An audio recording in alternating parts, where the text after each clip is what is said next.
Hey everybody, welcome back. Really good to see you here again. So today's project is kind of an odd one. I have to say, I gotta be honest with you guys. This did not come about by me planning and thinking about what I was going to do. Literally, this came to me as a vision. I don't know why. I have no idea why, but I ran with it. And boy, am I ever glad I did, because this thing looks beautiful. I am so happy with it. My little psychedelic forest tree stump with a door to another dimension. I love it, and I think you guys are going to enjoy how I built this. So why don't we stop talking and get to the video. All right, everybody, here we go. So what I'm going to do right now here is I'm going to start with just some blocks, put a little bit of glue on each one of them, and this is going to eventually become our stump.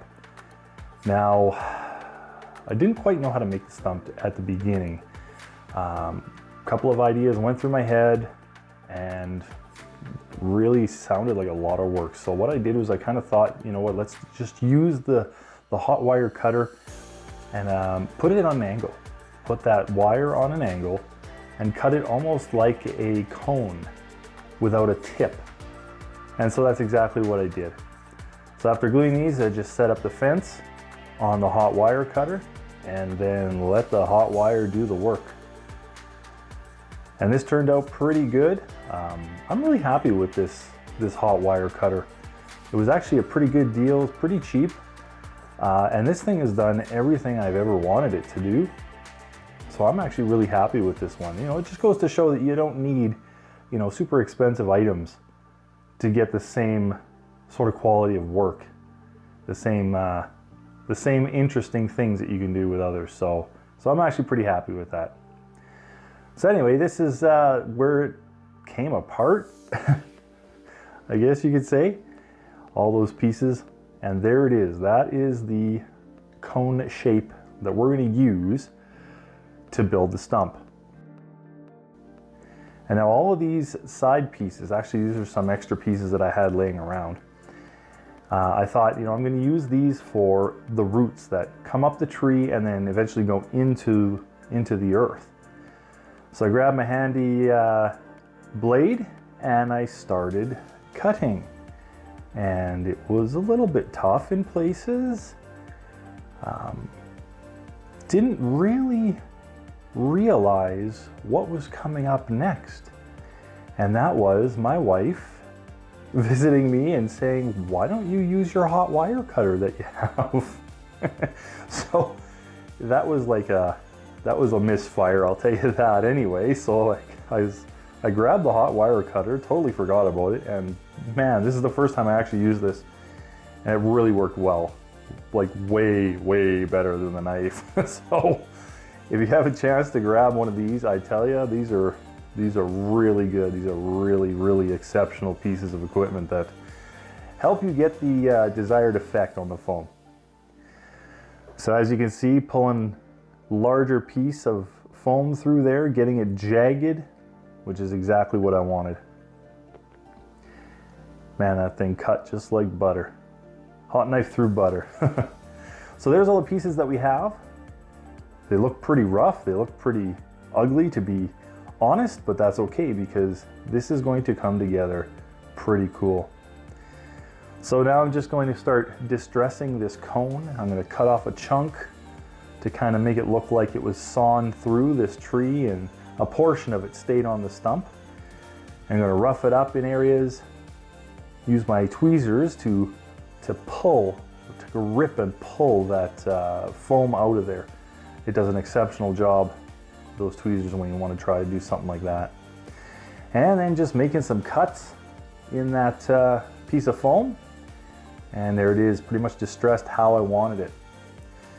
So now all I'm doing is going to glue that to the piece of MDF there, which I finally was able to get at our dollar store. Our dollar store did not have these for, well, pretty much the whole time I've been doing these craft projects, but they had a package there, so we bought a few, and boy, I'm going to use a lot of these in the future, I can tell. So now just eyeing up where I want these roots, these pieces of tree that actually grow into roots, where I want them. I'm gonna lay them out. And this was a very time-consuming piece because some parts did not look right. So finally I got it where I wanted it. And then as you can see there, just some hot glue on the side and the bottom of those pieces, and then just glue it right to the stump itself. And this, once everything was laid out the way I wanted it, it went really, really fast. Just bang, bang, bang. And you know, just what it looked like right here, it was like starting to get really, really interesting looking, I guess you could say. The vision was always there. You know, like this looks really rough, and like as you can see in this part here, it just looked like I had glued random pieces everywhere. It just didn't look all that great, but for some reason I knew this was just going to be awesome. Like all these pieces here up on the sides, they just looked like they were stuck there with really no thought to it. But believe me, I did think of it, and as you can see, these things are gonna turn out pretty cool. So then I grabbed my handy dandy drywall compound and went to work on that. And this is where this piece of work comes to life. So as you can see already, that is looking really interesting. And things aren't even halfway done yet. So a few moments later, this dried to the point where I could scratch and scribe the bark on this project, and I had a lot of fun with this part. It's just, I could go over it and over it and over it, and it just seemed like the more I did, the better it got. So that's what I used, and then I put it aside and let it dry, and while that was drying, I printed off some of my mushrooms. Now there was quite a few mushrooms here that I printed off, and they turned out really cool. So you'll see that a little later in the video. So once this was all dried, I let this dry overnight. I got to work on painting the inside of the door. Wanted that to be really blacked out in case there was any spaces in the door that I made to put on here. And then went to the base and just gave this a burnt umber base coat, just in case any of the forest flooring had spaces where it would show through. I didn't want, you know, the MDF color to come through. And then here is what I love: working with washes on drywall compound. This looks so cool when you're washing it. It's not like going over a painted surface. It really isn't. The washes actually get into the drywall compound, and boy, it just looks so good. So I did a few different colors, a few different washes. The brown that I did at the very beginning, I did the whole thing with that color. And then I used a couple of other different colors to just kind of make it blotchy. I used a cinnamon brown and I used a green. And then after that was all dry, as you can see here, I'm using a dark gray dry brush over the whole area. And this really kind of muted everything, but made it look absolutely amazing. And then a black wash over the whole thing. And that's going to give me the depth that I really want for this bark. So after the black wash was dry, I went over with a lighter gray, and that just capped the look of this stump and this tree. Just made it exactly how I wanted it. So I was really, really happy with the way it turned out. And as you can see, the tree is pretty much done. And now we're going to move on to other things.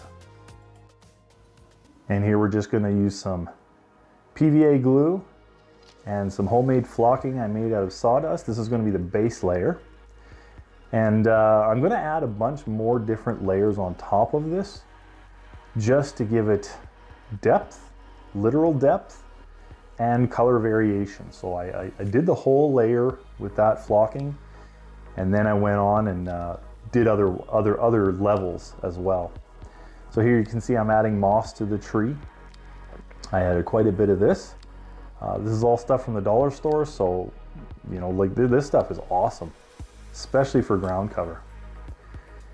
And then the mushrooms. This took a while, painting all these little mushrooms, but this was pretty much the last step, and then I put everything together, and boy did it turn out great. So anyway, here is the final product, guys. I hope you like it. We'll talk to you soon. Please like and subscribe. You guys have a great day.